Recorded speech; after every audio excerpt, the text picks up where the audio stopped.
I'm Rob Dietz. I'm Cher Miller. I'm Jason Bradford. And I'm Alex Leff. Welcome to Crazy Town, where our best case scenario is unlocking unlimited green energy so we can floor the gas and drive civilization off the cliff even faster. You are listening to part one of a two-part collaboration with the Human Nature Odyssey podcast. In this special Crazy Town highlight reel, Jason, Rob, and Cher discuss energy literacy, the promise and perils of a renewable energy transition, and why toasting bread is harder than you might think.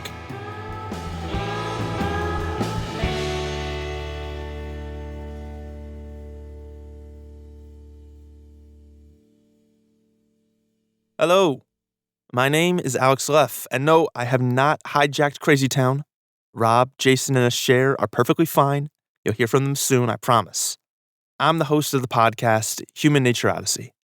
I first connected with the Crazy Town guys a couple years ago, and I've learned a lot from Crazy Town. Maybe even recovered a bit of my sanity. Listening has expanded how I see the world. So instead of bugging my friends to listen to hours and hours of the 7 seasons of Crazy Town already out there, I pitched the guys the idea of me editing a compilation of excerpts of Crazy Town episodes, making a sort of highlight reel that explains the basics of energy literacy, the challenges of a renewable transition, and shifting our expectations about the future we should be building. This will be a 2-part series. Today, in part 1, you'll hear clips of Jason, Rob, and Cher's honest prognosis of modernity's energy landscape with my occasional commentary. And then, in part 2, which will come out later this month, we'll step into a time machine to imagine what the world 100 years in the future might actually look like.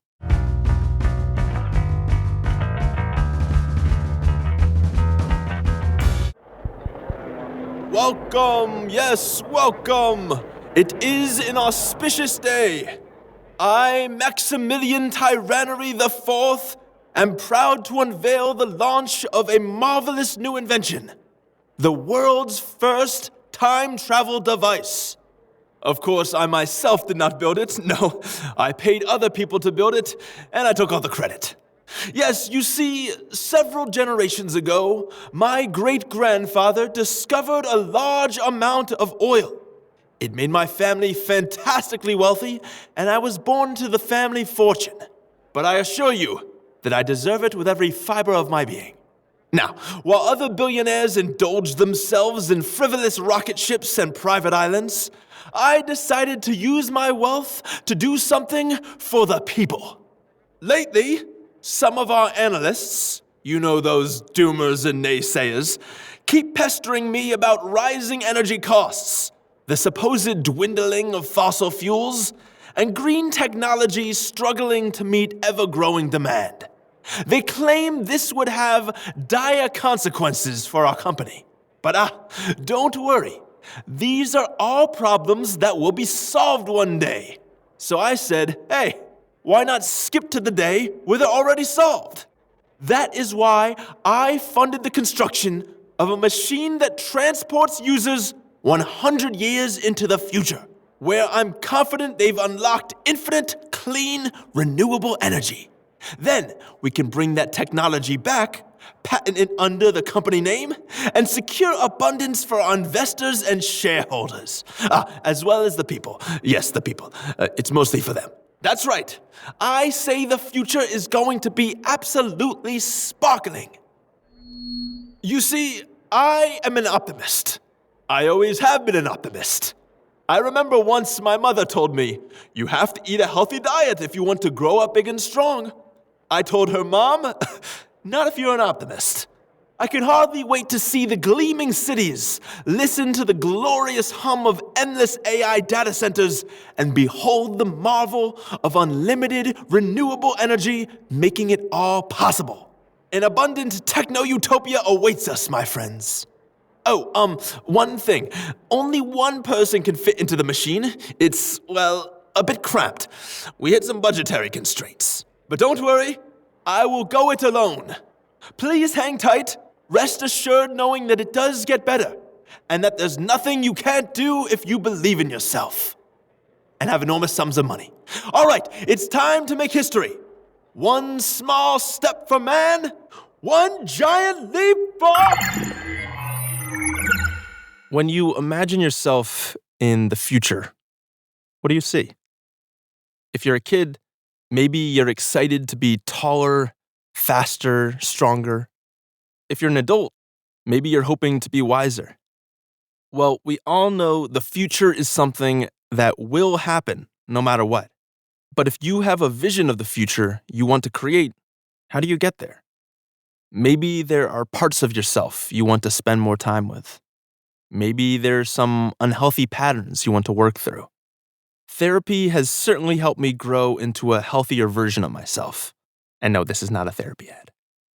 When I tell my therapist about something I wanted to process, she'd usually ask, well, where do you feel that in your body? And for a while, I had no idea what she was talking about. My body? My thoughts and feelings aren't in my body, they're in my mind. I was, and still am, much more familiar with my mind than my body. Always thinking. I think our dominant culture tends to be like that too. We're always talking about our politics, ideologies, ingenuity. Where there's a will, there's a way if we put our minds to it. Always up in our now global mind. We rarely come back down to our global body, the natural systems everything depends on. Regardless of our political opinions, there are physical realities. Economists like to say, well, yeah, money is the reality. But money's made up. It's just another abstraction, another way of thinking. Our physical reality is soil and sunlight, forests and grasslands, oceans and microbiomes. If we're going to go through some sort of civilizational therapy to move towards the future we want, we're gonna have to get back in touch with our physical reality and back into the body of the world. And that's what the guys over at the Crazy Town podcast are great at. Reminding us of our physical reality, getting us back into our planetary body. Also dad jokes. They do have dad jokes. Okay, to get us started on our civilizational therapy and back into our physical reality, we need to ask an important question. How much energy does it take to toast a slice of bread? Jason, Robin, to share? Take it away. You guys seen that video? It's on YouTube, Robert versus the Toaster. Oh, yeah. That's amazing. Yeah. So he's this German Olympic athlete, right? Huge guy. He's just massive. He looked jacked. So this video had him basically see if he could toast a piece of bread, just pedaling a bike, right? Okay. And he was working his ass off. I think he generated like 700 watts, and he held that for, I don't know, certainly less than 2 minutes, right? Yeah. Okay. Working his ass off to try to get this little piece of bread toasted. I mean, wait a second.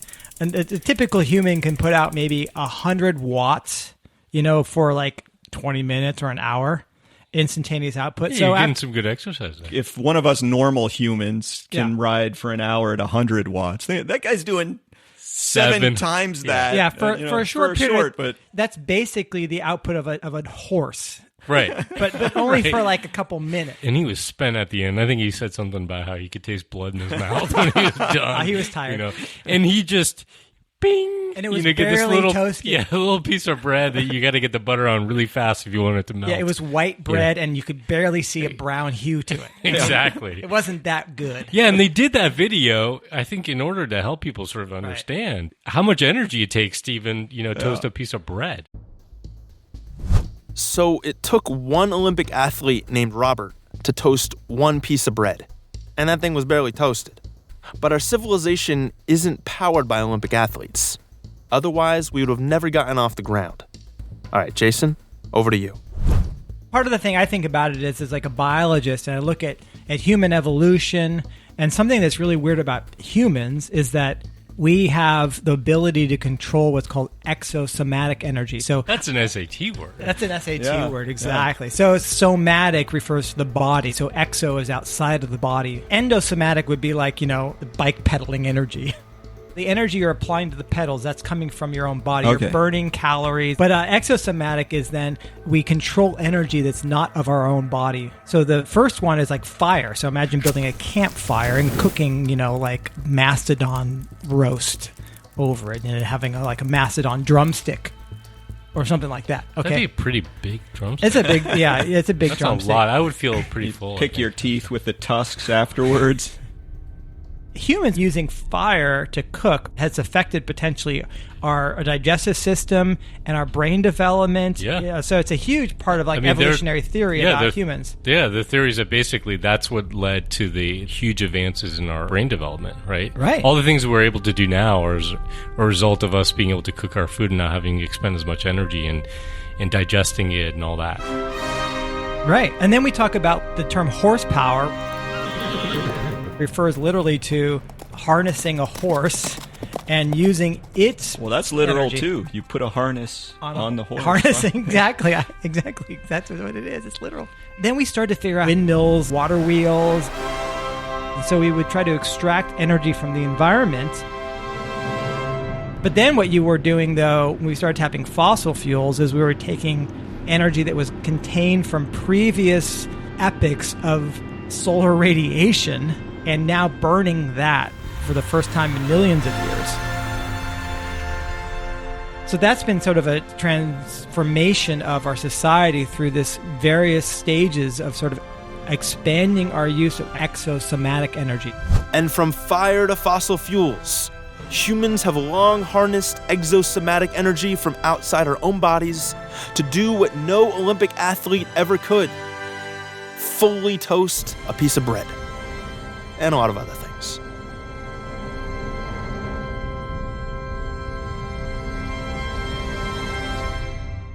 It's almost inconceivable thinking about human labor. We're talking about the average output a person can put out, which is something like 70 watts. And you extrapolate that over the course of a full day.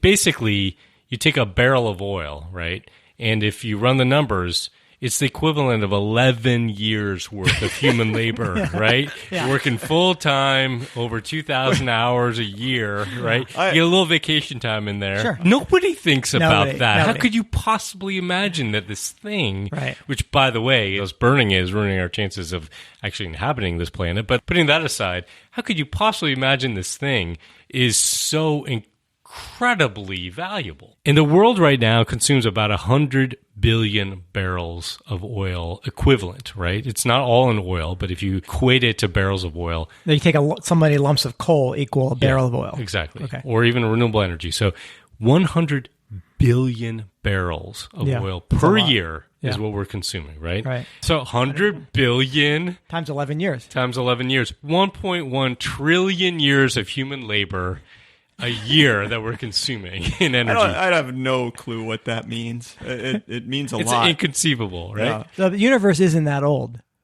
No, the universe Not is even not close. that old. Our global civilization uses the equivalent of 100 billion barrels of oil worth of energy a year. But here's the funny thing. It actually takes energy to get energy. I'll let Rob explain. There's a concept that I think we all got to know about, and that's energy return on investment. Mm-hmm. The basic way of thinking about that is, how much energy do you have to expend to get the energy resource that you're looking to use? So Yeah. you take a cheetah, Yeah. that's trying to chase down a gazelle in the African savanna, right? There's a calculation that's happening there. If that cheetah, for all the energy that it's expending running 70 miles per hour to try to chase down this thing, fails too many times, it dies, right? It needs to get more energy out. Not just in that one moment where it's chasing after that gazelle and catching it, but it needs to get more energy out from that gazelle for every time before that it's run and failed, right? Because they fail most of the time. And the thing that's so amazing about fossil fuels has been that the return on that is astronomical. But that's changing, right? You look now, how do we get our fossil fuels? I mean, the U.S. became the largest producer of oil and natural gas by fracking. Yeah. And we're doing things like putting these drilling rigs in 4,000 feet of water. Yeah, I mean, there's such a clear distinction between the quote unquote good old days where you get a gusher, and you can actually go look and see these old historical photographs of these just towers of oil shooting up into the sky, hundreds of feet, right? Delicious. All that pressure, just shooting up. And now, right? Now what we're dealing with is needing to put billion-dollar deep oil rigs in the ocean to go down tens of thousands of feet, right. To try to get oil from below the fucking ocean, right, thousands of feet or sometimes. going up to the arboreal forest in Canada and scraping up Sand. this bitumen, which is basically unfinished oil, right. that we got to cook. It's goo and sand. You know what I mean? Or fracking, which is basically going down, drilling laterally for thousands and thousands of feet, shooting a ton of water and sand and chemicals in there to blast apart these rocks to get these little tiny pockets of oil to come out. We picked the low-hanging fruit. Yeah. And now we're having to go after stuff that's harder to get and has a lower energy return on what energy you investment. just described, and this is why it was easy for me to understand this, is a biologist, okay? So in biology, and ecology, there's what's called optimal foraging theory. And it's just what you said. Any organism is going to go find and locate the most energetically profitable resource first. They're going to forage optimally. And then when that runs out, they're going to switch. So like, the cheetah goes after the impala. The impalas get a little rare. They have a hard time finding them, so they go after the hyrax or whatever, right? A smaller animal, less abundant, but they still good. After a while, though, if they hunt out that, then they're going to something else, like a little rat. And the next thing you know, they can't get enough rats, and the cheetah population starts crashing. Yeah. As soon as you understand optimal foraging theory, everything you just said of energy return on investment, and you just look at what we're doing as a civilization, going after this crap, basically, in desperation moves. And we call it, we've unlocked this new resource, and we just think we're all awesome. And I go, you idiots, you're following the declining quality of resource in an optimal foraging theory situation. That's a sign of desperation. Oh, God. So not only is the use of fossil fuels pumping greenhouse gases into the atmosphere, warming the planet, melting polar ice caps, yada, yada, yada, you know the drill, but fossil fuels are getting harder and harder to come by, requiring more and more energy to extract. But don't worry, guys. Civilization has got a solution. Solar freaking roadways. Do you remember this crowdfunding campaign from 10 years ago? It's technology that replaces all roadways, parking lots, sidewalks, driveways, tarmacs, bike paths, and outdoor recreation surfaces with solar panels. And not just lifeless, boring solar panels, smart, microprocessing, interlocking, hexagonal solar units. No more useless asphalt and concrete just sitting there baking in the sun, needing to be repaved and filling with potholes that ruin your axle alignment on your sweet ride, bro. So, for folks who don't know, there was this viral video that came out. It was being passed around, certainly in our circles a lot, talking about this cool new invention, which is basically a way of putting solar panels down on a surface under glass that we could drive on, right? So instead of driving on asphalt, we'd be driving on solar panels. And so they did this Indiegogo campaign, right? Sure. And they set out to raise $1 million. They raised almost $2.5 million, right? People were throwing, just pulling out loose change and throwing out. Anytime somebody talks fast and says "bro," I give them as much money as I can. Totally, bro directly correlates to a solid business plan. Oh, wait. They're laying flat on the ground. Yeah, I mean, on the equator, you want stuff basically level with the ground, but. Where I live, it's 45-degree angle is the optimum Oh, you're going to orientation. start in with geometry stuff, I'm huh, sorry, bro? I've just immediately run to issues. Right, so that's the reason I brought it up, Okay. right? So if you just scratch at the surface a tiny little bit, you realize You scratch this the panel. doesn't make any goddamn sense. Think of all the jobs you'll create cleaning the glass as it gets dirty. These guys, with the solar roadways, they basically admitted that just the LED lights would consume most of the electricity. But my point here is not so much making fun of this idea. It's more the fact that we see these kinds of things all the time. They're a dime a dozen. Yeah. So here's the situation we're in. There are basically two big energy arguments we hear governments and corporations talk about. We either double down with fossil fuels or swap them for renewables. Those who want to stick with fossil fuels argue that we've used oil, gas, and coal to construct our entire global civilization, and nothing is more powerful. And honestly, they're not wrong. The one little issue with using fossil fuels is it's destroying the entire world. So then, the other argument we're all familiar with is replacing fossil fuels with renewable green energy. It's the idea behind the renewable energy transition. So where do the crazy town guys land on this whole fossil fuels or renewables debate? Well, I think they have a pretty interesting perspective on this, and not one you typically hear.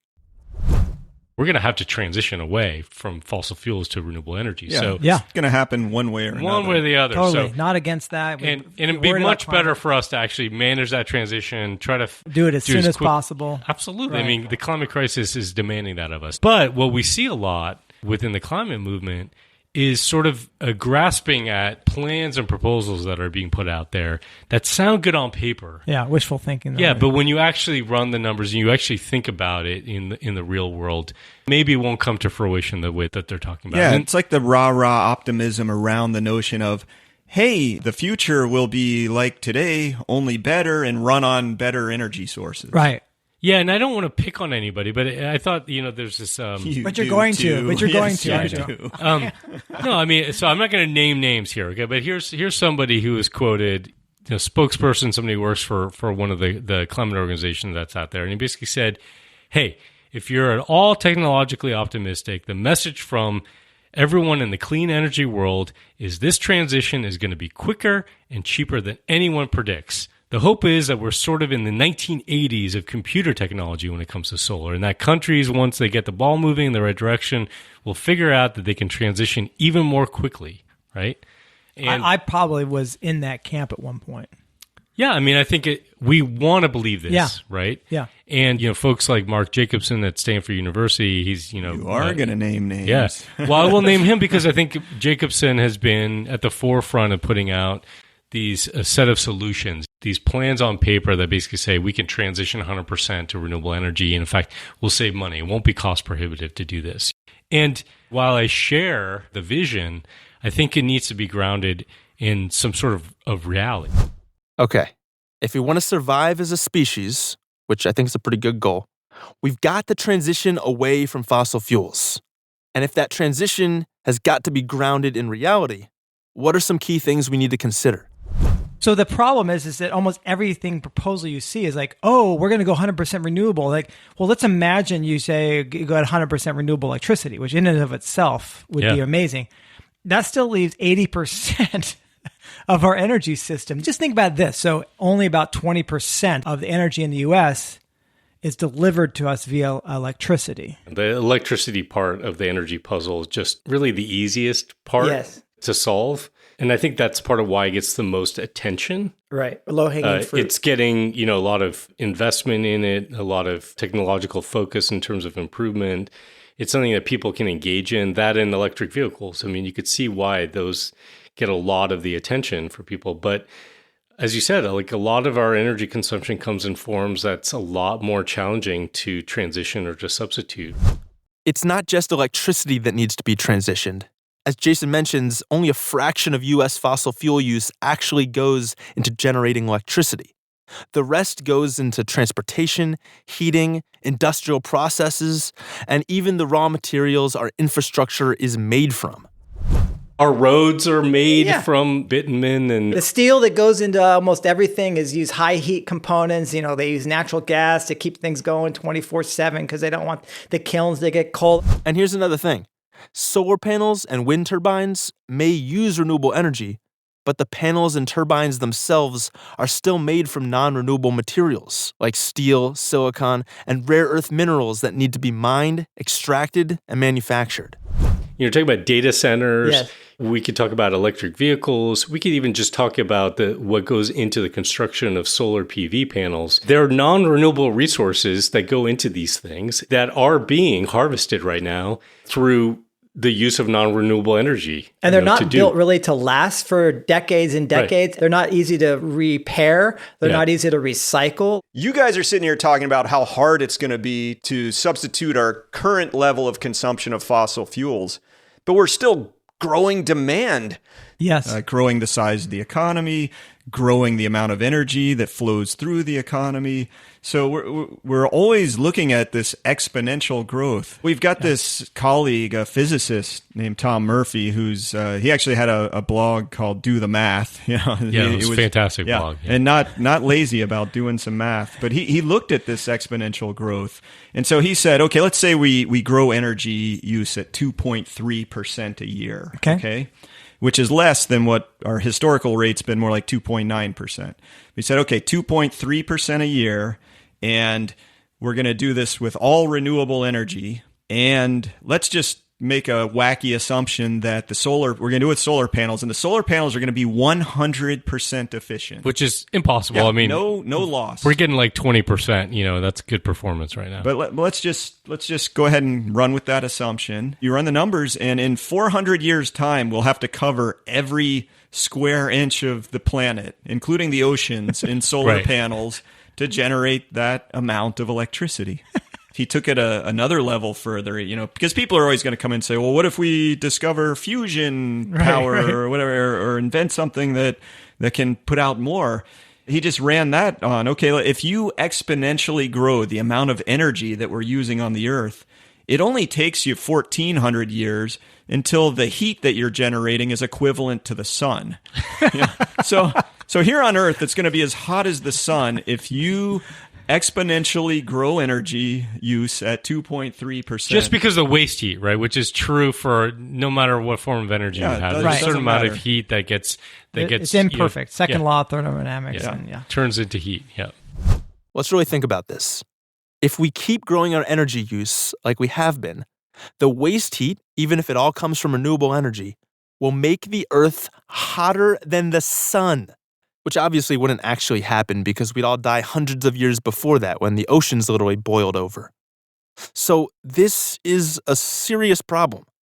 Not just because it would be too hot to go to the beach, but because that means we can't keep growing our economy the way we have been. And that's hard to imagine, since our entire global economic system is based on continuous growth. So any energy transition that doesn't involve turning the Earth into an easy bake oven has to also involve creating economic systems that aren't based on exponential growth. And not only that, but energy, after all, is just the fuel for what we do. The question is, what would we do with that energy?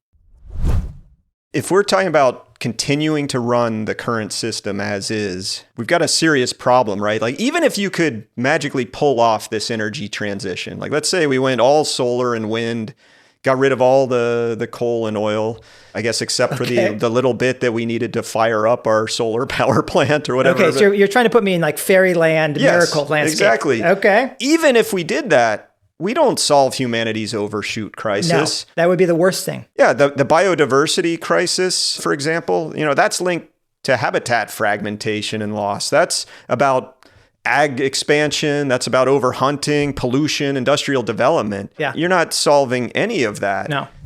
To me, this is a key point, that energy is just part of the puzzle. It doesn't just matter where we get the energy, but what we use that energy for. If we discovered unlimited green energy from renewables, nuclear power, or even unlocked the secrets to nuclear fusion, what would we actually do with all that energy? Wouldn't we just use it to consume the world's limited resources? Like, pretend the energy transition was actually successful. We now had all the energy we ever wanted. If we're gonna just keep building bigger and bigger cities, clear-cut the final remnants of forest for farmland, strip every last scrap of metals and minerals, and turn every square inch of planet Earth into one big civilization factory, then that seems less like a transition and more like slamming on the gas pedal as we speed right off the cliff. Well, then geez, what the heck are we supposed to do then? Rob? Jason? Asher? You guys got anything? all of these Green New Deal tech solutions, they can only possibly work within a limits to growth framework. You cannot have a continuous build out of any kind of powering of society without recognizing there are limits and operating that way. Yeah, and I think it's key to recognize that we are not saying no, like we shouldn't do solar and wind and renewable energy. Let's do fossil fuels instead. We are not saying that. No, we're not saying that. No. We're saying unless we downscale our demand by at least an order of magnitude, then none of this is going to make any difference. And as soon as we did that and we got into more of it like a small distributed, more simple repairable, less complex systems, then maybe we're talking. I think we're going to be constrained by the laws of physics in a lot of these situations. And we have beautiful, wonderful minds out there that are running up against this, like cellulosic ethanol or the hydrogen stuff that I could tell was a boondoggle.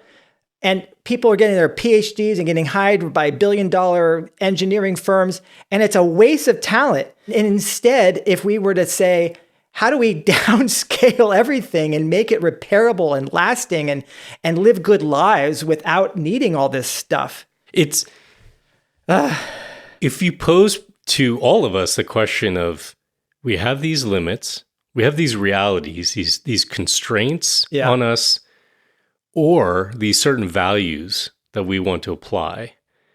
And you put that problem to people and you say, how does technology, what role can technology play? Or what is the best form of technology that we can apply? How creative can we get? How skilled can we be in problem solving in that context, right?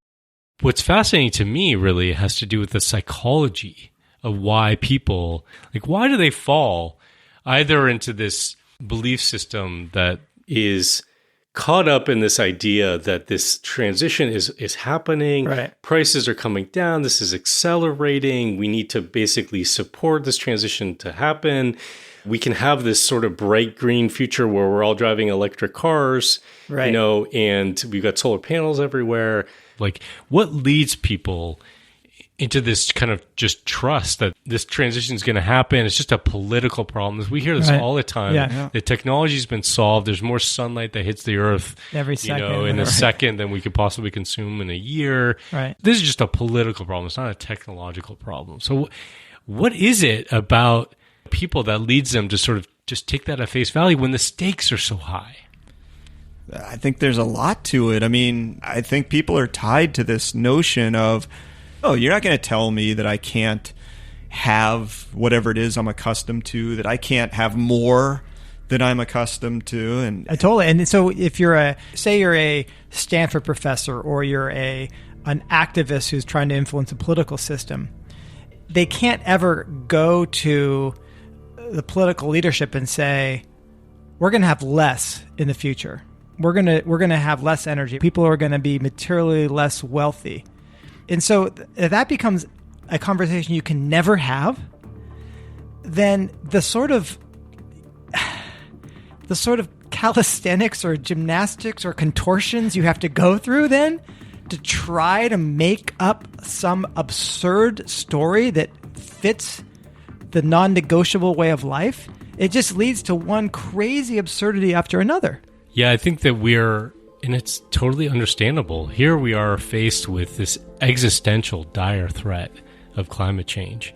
And for people who are concerned about that issue, to try to mobilize people to address it without being able to promise them a future that doesn't require using energy substantially differently than we currently use it, or using less of it, feels like it's a really hard sell. That is a tough tough platform. Yeah. You know, we built roads and we built cars and airplanes and all these other things that we've done because we live in this infrastructure that was built on fossil fuels. We get stuck in thinking, well, the way we can get around is going to be cars still. It's just going to be electric, right? So we're still going to have these roads. We're still going to be flying on airplanes. We're still going to be doing all the things that we're currently doing. It's just going to be quote-unquote green or clean, you know? At the end of the day, it's unlikely that we're going to be using as much energy as we currently consume. If we're getting 100% off of fossil fuels and going completely to renewable energy sources. Once fossil fuels start declining, renewables won't compensate. Yeah. To me, the big takeaway here is we are undertaking an energy transition. We don't have a choice one way or the other. But this transition is going to be as much about a change in our expectations, as much about a change in how we're using energy and how we live, as it is about the sources of that energy, so that we can actually achieve this transition in a way where we can share it equitably and we can live happy and healthy lives and are not trying to perform a magic trick. Right. We've got to change our expectations.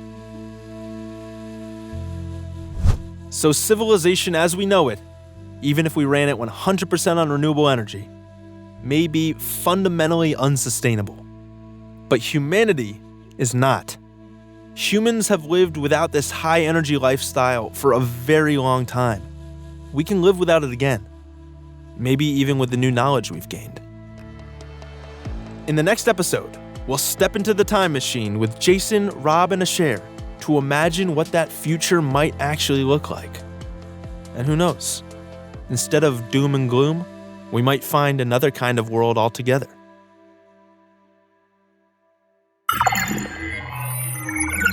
Man, kinda thought time travel would be a bit faster. Those engineers promised this thing would be quick. Is there Wi-Fi in here? Oh, okay, great. Those little lights are blinking. That must mean we're... Yes? Okay, wonderful. Almost to the future. Here it comes! What the... What is this? This is the future?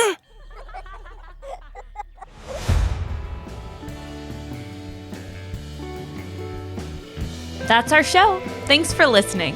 If you like what you heard and you want others to consider these issues, then please share Crazy Town with your friends. Hit that share button in your podcast app or just tell them face to face. Maybe you can start some much needed conversations and do some things together to get us out of Crazy Town. Thanks again for listening and sharing. And if you're curious to learn more about Human Nature Odyssey, you can find more episodes on resilience.org or wherever you enjoy your podcasts. Crazy town, da da da da da da da, crazy town.